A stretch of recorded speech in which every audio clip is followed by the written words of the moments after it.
we are able to create our base energy, which is sexual energy in this particular case, and we are able to channelize it to higher levels, then it creates geniuses and people of very fine intellect. Also, there is the question, if you do it with brute force, it shouldn't be done.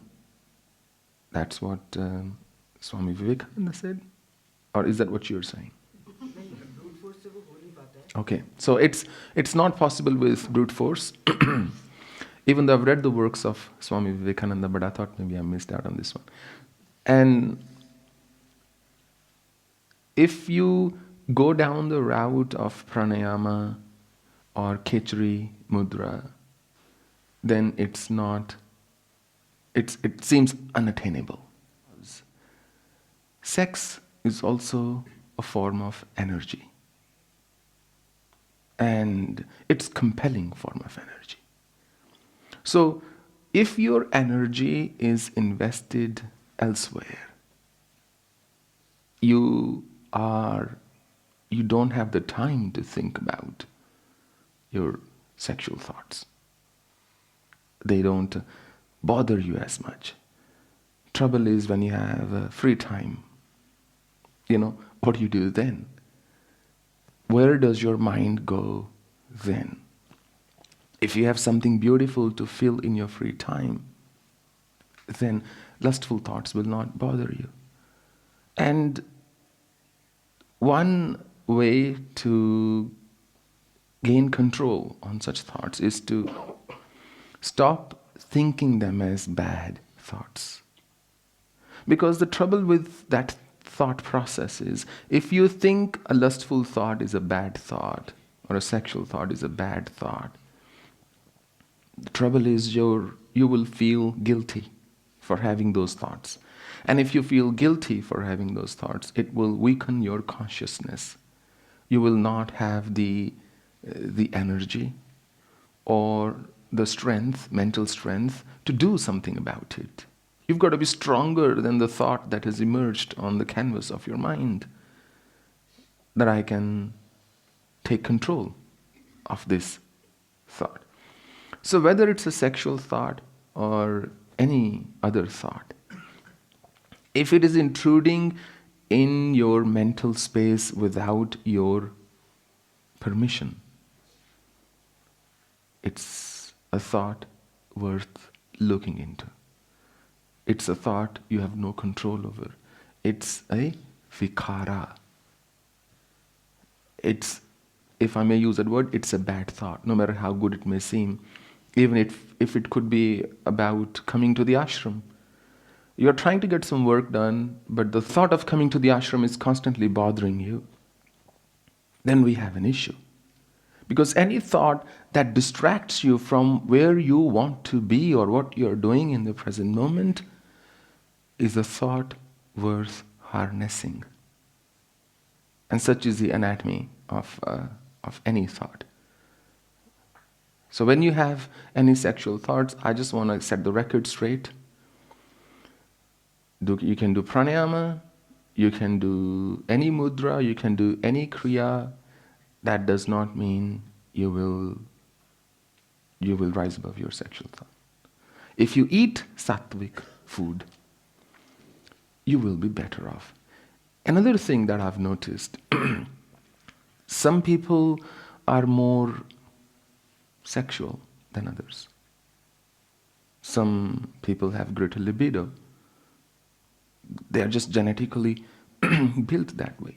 Now if it's somebody's natural disposition, we can't really blame that person for it. And if you really think about it, what's the big deal? What's the big deal? If you are not hurting anybody, you're not injuring anybody, you're not killing anybody, you're not harming anybody, why have we placed such an extraordinary importance on something that is so natural to our species? And all the other species as well. How has it come out to be such a big deal? So big that we equate anybody's spiritual attainment with just this. When we talk about anybody's character, that person can be the biggest liar on the planet. We'll still say he's okay. That person could be bringing home a bribe every day. We'll say, but he goes to the temple. And then if you find out that he or she is venturing out of their marriage, for example, we'll say, oh, this is a characterless person.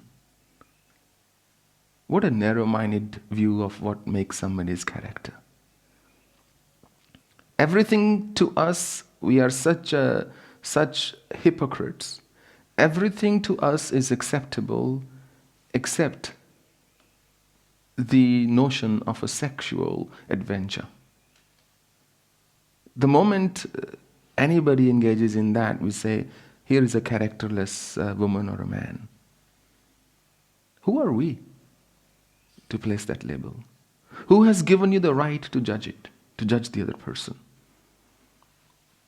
So the least you can do is be kind to yourself and not judge yourself. You were not born with these feelings, in the sense you didn't choose it. That's what I mean to say. You were born with it. So if this is part of your emotional, mental, psychological, physiological, biological, and physical and psychical makeup, so be it. Why battle with it? So if you accept yourself, you'll be amazed how rapidly you will grow spiritually. And that's my view on the matter. What is ingrained in you, there is absolutely no need to battle with it, and there is no need to justify yourself to anybody. Somebody says you're not spiritual at all, say thank you very much, I have been trying very hard to not be spiritual, looks like it's working. And then they will tell you, no, of course there are some things spiritual about you.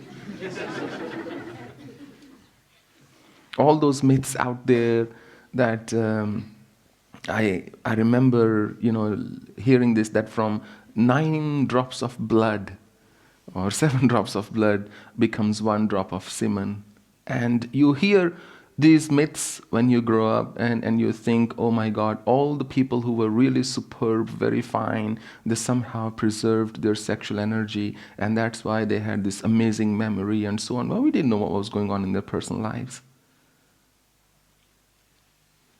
We are very quick to idolize and create a frame and slot somebody in it. But we really don't know. So take it easy, all right? But don't take it too easy, okay? If you see what I mean.